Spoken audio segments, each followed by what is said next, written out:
Hey there folks, Rel here. Today we'll be looking at the VX29 Polaris, a light machine gun for the Vanu Sovereign that's extremely misunderstood.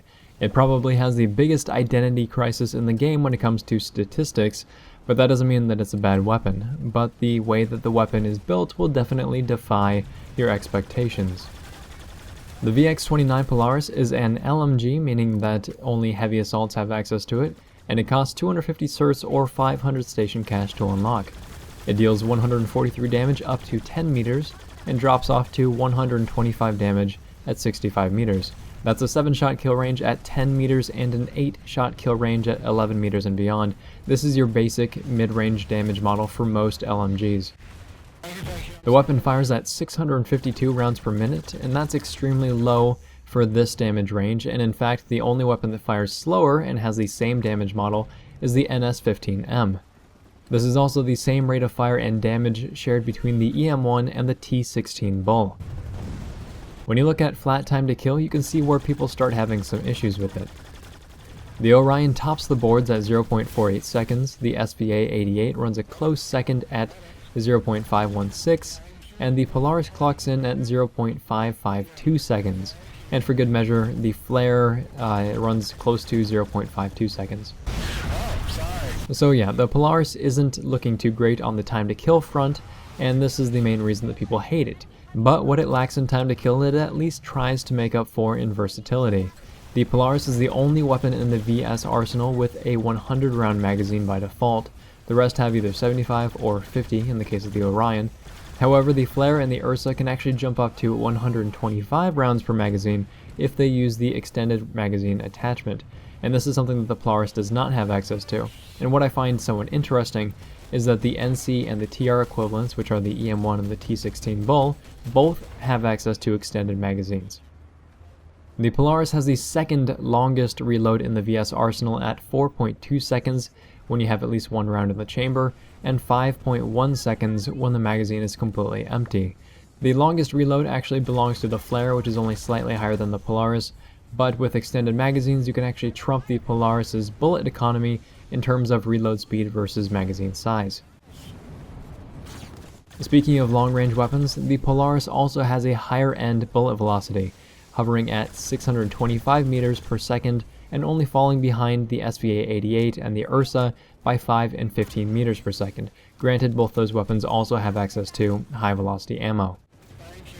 So far, the Polaris has either been on par or subpar in every respect when compared with other LMGs, but one undeniable trait that the Polaris has over its brother weapons is how controllable it is. The Polaris has a recoil pattern that is up and to the right, a trait that it shares only with the Pulsar LSW, but it also outclasses the Pulsar LSW's recoil pattern thanks to a 2x first shot recoil multiplier, which is the lowest in its class. Now the Polaris also has a noticeably smaller cone of fire than the Pulsar LSW while moving and either aiming down sights or hip firing, but this is actually the same as most weapons in its class, as the higher moving cone of fire is a downside that only the Pulsar LSW has. So accuracy and magazine size, those are the strengths of the Polaris, and is it worth the other sacrifices that it's making? I guess that depends on how you play. A lower rate of fire coupled with a low damage range is something that is very difficult to deal with in most situations, and this is why weapons with a low rate of fire generally hit harder or have more versatile attachment options like extended magazines or like advanced forward grips. But before we dig too deep into that, let's look at the other attachment options available. The VX29 Polaris has access to scopes 1x through 6x, including 2x and night vision scopes. It can equip a suppressor and a compensator, a forward grip, advanced laser sight, flashlight, and soft point ammo. And if you're looking at these attachment options and you're somewhat confused, you have every right to be. The scope options go up to 6x, and coupled with a compensator, that would imply that this is a long-range weapon. At the same time, you have an advanced laser sight and soft point ammo, and that points to being a short-range weapon. You could probably say that the weapon has a huge identity crisis, and in actuality, it's probably just a relic from beta days that has never been cleaned up and given a more specific role. Honestly though, I think the name of the game is not only versatility, but adaptability as well. The weapon has an innately high bullet velocity, so using soft point ammo won't really hurt your pinpoint accuracy. And also a fun fact is that the SVA-88 and the Orion do not have access to soft point ammo. That said, anywhere from 11 to 15 meters, it's going to take those weapons one more bullet to kill. And if we look at the time to kill of these three weapons, things change a little bit. The Orion at 10 meters is equal to 0.48 seconds. The Orion at 15 meters is 0.56 seconds. The SVA-88 at 10 meters is 0.516 seconds, and the SVA-88 at 15 meters is 0.602 seconds. And the Polaris clocks in, regardless of 10 or 15 meters, it clocks in at 0.552 seconds. So at 11 to 15 meters, the Polaris actually has a slight time to kill advantage over the other weapons, because weapons in this game, for whatever reason, are balanced around taking down an enemy with 1,000 health at your maximum damage range, and as soon as you step even 1 meter outside of it, it's going to take at least one more round to drop your target. For the SVA-88 and the Orion, that maximum damage range is 10 meters or less with a suppressor equipped, but with soft point ammo on your Polaris and no suppressor, you can extend it to 15 meters. So that's something to think about.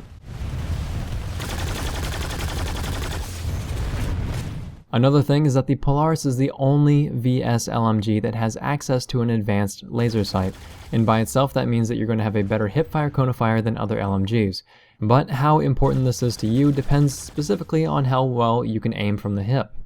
Also, something to consider is that the Polaris still has better hipfire than other VS LMGs with a compensator attached on top of your advanced laser sight. The difference is hardly noticeable, a couple pixels at most, but at the very least, and you can see it on the left-hand side, you should know that your hipfire is going to be just as good as a laser-equipped SVA-88 or Orion with your compensator plus an advanced laser. And you can look at this as basically a free reduction in your vertical recoil. That said, I still don't think that the Polaris is a close quarters weapon by any stretch of the imagination. I just wanted to give it its fair shake, because a lot of people make this situation seem more bleak than it actually is. Yes, it has soft point ammo, yes, it has an advanced laser sight, but it doesn't have an amazing rate of fire, and rate of fire alone has merits in close quarters, because CQC fighting is oftentimes frantic, you're going to be missing shots, that's just the way of things. And the sooner that you can land those 7 body shots on your target, the quicker that they're going to go down. On top of that, your movement speed while aiming down sights is only 50% instead of the 75% that both the SVA-88 and the Orion get. And these are just a couple of the reasons why they're going to trump your Polaris and CQC every time, at least in a one-on-one engagement. I say specifically a one-on-one engagement because the Polaris is a support weapon. All signs point to this. High magazine size, controllability, long reload, and lack of damage output. Those are the signatures of a weapon that wants you to stick next to your buddies. And because of this, I prefer to use the Polaris as a range support tool. That said, the attachments I would suggest are as follows. A 2x, a night vision, or a 3.4x scope, and this is really preference and it depends on the time of the day, but I feel that the night vision is probably the best option because it fits very well with the effective range of the weapon, and also it gives you that pinpoint accuracy thanks to the crosshairs. I'd also attach a compensator, a forward grip, and soft point ammo. The only thing that I would swap out depending on playstyle would be your forward grip for an advanced laser sight. And basically it comes down to a choice between even more controllability or versatility in a sticky situation. If you aim down sights regardless of how close your enemies are, then there's really no point in running an advanced laser sight at all. I've tried a lot of different playstyles with the Polaris. I even toyed with the idea of turning the Leviathan into a Polaris-based build instead of the Orion that I have it listed as. Ultimately, I actually settled on the SVA-88, but some of the only times that I was successful, like truly successful in close quarters with the Polaris, was when I landed a nice concussion grenade or two. The weapon's large magazine size lets you mow through stunned enemies very, very quickly, but in other situations, it always felt like I was making the weapon work instead of playing to its strengths. And this is why I strongly believe that the Polaris is best served as a ranged support weapon, and I'd like to share some strategies for doing just that.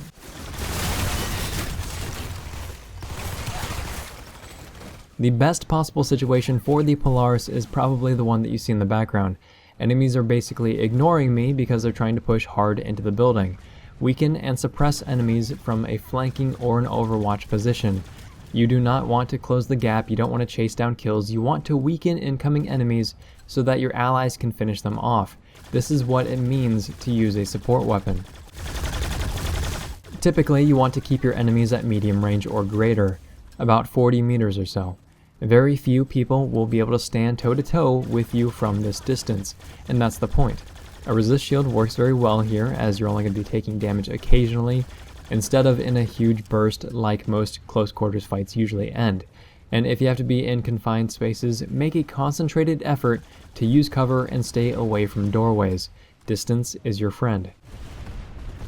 On that same note, pace your encounters, face down one enemy at a time with a long enough break in between to reload safely and regen your shields. That's what you want to go for. And staying near your allies is a good way to get the time to regen and reload. It goes hand in hand with pacing your encounters, but if you are not the object of attention, you're doing it right.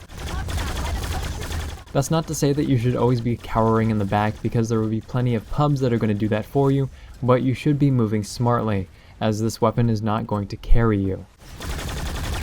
If you have problems getting too close to enemies, then you need to break out your sidearm when you're in a confined space. Both the Commissioner and the Underboss are good at dealing with enemies up close, but so is any pistol that you can use well. Yes, that even includes the Beamer. Do keep in mind though, grenades can also help you reposition by warding off enemies with that little red blinking icon, and concussion grenades will stall enemies long enough for you to gain some ground. Just another way to deal with those confined spaces. That said, the Polaris is a lot of fun to use. It's very versatile in not only attachment options, but it gives you a lot of flexibility for many different situations.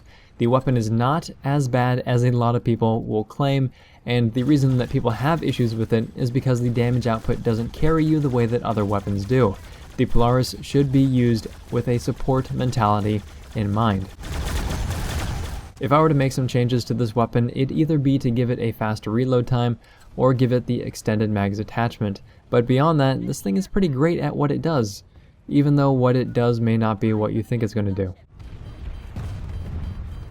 If this video has been interesting, helpful, or entertaining, please feel free to like, subscribe, and tell your friends about the channel. And if you have any thoughts on the Polaris, you love it, you hate it, what you'd like to see changed about it, feel free to drop that info in the comments section down below. Thanks very much, folks. We're all signing off.